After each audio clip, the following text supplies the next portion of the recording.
Chief Beck also mentioned that he hopes the grant money will be used to engage the LAPD with the city attorney's office, leading to better cases and to, more importantly, prevent repeat offenders from falling through the cracks. Reporting from City Hall, Pete Griffin, Annenberg TV News. Pete Griffin reporting here from Beverly Hills Body on the Sunset Strip, where we had a chance to interview Dr. Richard Ellenbogen about his new facelift procedure where he uses the patient's own stem cells. First topic, you're involved with, obviously you're on the political side of things. How would you grade President Obama, his performance so far, whether it's on the issue of illegal immigration or ending the war on Iraq, any of the issues, or even healthcare legislation, how would you describe his performance so far? Any program by the city that encourages people to recycle should always be considered a good thing. But one organization thinks that the city should also educate people on why it's important to recycle. A new incentive for recycling could lead to a boom in recycled goods for Los Angeles recycling centers. You know, with a program like Recycle Banks, there's effect that they can have by bringing in the people who barely recycle at a minimum, or don't recycle at all. Los Angeles will partner with Recycle Bank, a company with headquarters in New York, to start a voluntary pilot program that will reward residents for recycling. The two areas were selected based on routes that had high rates of recycling, medium rates of recycling, and low rates of recycling. So what we wanted to do was have that type of diversity in terms of recycling practices by those areas, so that as part of the pilot we can determine what the advantages and disadvantages of this incentive program are going to be. It's not on that page, don't put it in. Okay? City recycling ambassadors have already notified households in the West Valley and North Central sections of Los Angeles about the program. Residents that decide to take part in it will have an identification tag placed on a blue recycling bin. Each resident will be rewarded with rebates to places like CVS and El Pollo Loco, based on how much the community recycles collectively. The response has been 100% all for it. They're looking forward to finally receiving a little something for their good deeds. Any program by the city that encourages people to recycle should always be considered a good thing. But one organization thinks that the city should also educate people on why it's important to recycle. We have to take a step back. Sonia Diaz is a legislative associate for Heal the Bay in Santa Monica. She hopes that the city continues to educate individuals on the benefits of recycling. Is this a good investment? I think the better investment right now is teaching consumers not to consume these products like that we find on our beaches and find out in the ocean. So really education and policy limiting these the consumption of these items in the community is the best approach. Something city officials say is already being done. Really, as a city, we are promoting zero waste. So getting people to not just recycle more, but to look at purchasing less and using things twice. Eligible households will officially take part in the program on April 5th. Pete Griffin, Annenberg TV News.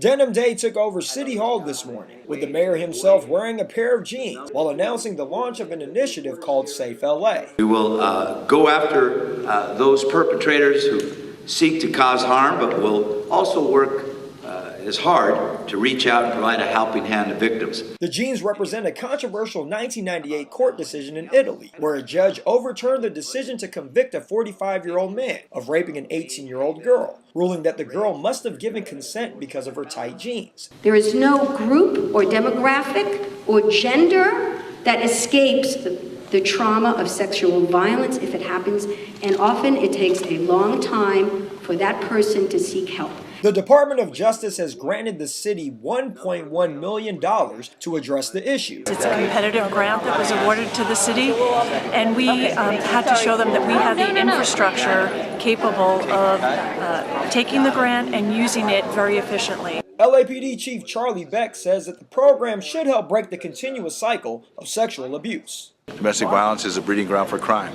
People that are exposed to domestic violence at a young age are more likely to be engaged in criminal conduct later. Chief Beck also mentioned that he hopes the grant money will be used to engage the LAPD with the city attorney's office, leading to better cases and to, more importantly, prevent repeat offenders from falling through the cracks. Reporting from City Hall, Pete Griffin, Annenberg TV News. Pete Griffin reporting here from Beverly Hills Body on the Sunset Strip, where we had a chance to interview Dr. Richard Ellenbogen about his new facelift procedure where he uses the patient's own stem cells. You're going to take a picture of me first. Yeah, then I'm going to. In order to get as close as I could to the full experience of a stem cell facelift, I had the doctor take a few pictures of me so I could see exactly what patients go through. Have a seat over there. We're going to take 2 pictures. All right. And the pictures were directly transferred to a computer, where Dr. Ellenbogen was able to modify my facial features, including my nose and jawbone, for an upcoming quote-unquote movie role as a kung fu fighter. From the front face, I wanted to do, because we want this major kung fu master, and you're competing against 10 other guys who are there. I want to bring out the best features of your face, in fact, even accentuate them more. So what I did up here is where you have a little bit of depth in the eyes. I filled this in with fat grafting to make the eyes a little bit more menacing if you look at your character. So here's how the procedure works. Fat is taken from another area of your body. From there, the fat and stem cells are separated, and growth factors from the individual's blood are added to the stem cells. The combination of growth factors and stem cells are then sent through a laser machine, which activates the stem cells that will be used for the facelift. A little confused? Yeah, me too. So I had the doctor show me how this thing works in the operation room, but not before putting on a nifty blue overcoat. My role as the kung fu fighter, we're gonna go into the room to put this on, and a fashionable shower cap. Okay, so now I have the hat on? Or at least I thought it looked like one. So now we're here in the operation room. We're here with Dr. Ellenbogen, and we've taken the pictures. So you're setting me up to be a kung fu fighter. Right, exactly. Okay. So what's in here? So the patients. What will we do next? To try to simulate what I'm doing here would be like Placido Domingo trying to simulate an opera without being in an opera hall or without having any accoutrements. But I will describe basically what I do. It's a very, very detailed process with many steps. This is a device which we use to take the fat out. The most stem cells are in the area below the belly button, in this area over here. We make a tiny little incision, we pass this in and out. After the fat is centrifuged, blood is taken from the patient, and through a multi-step process, the platelet-rich plasma is removed, and from this is removed the growth factors from a patient's own blood.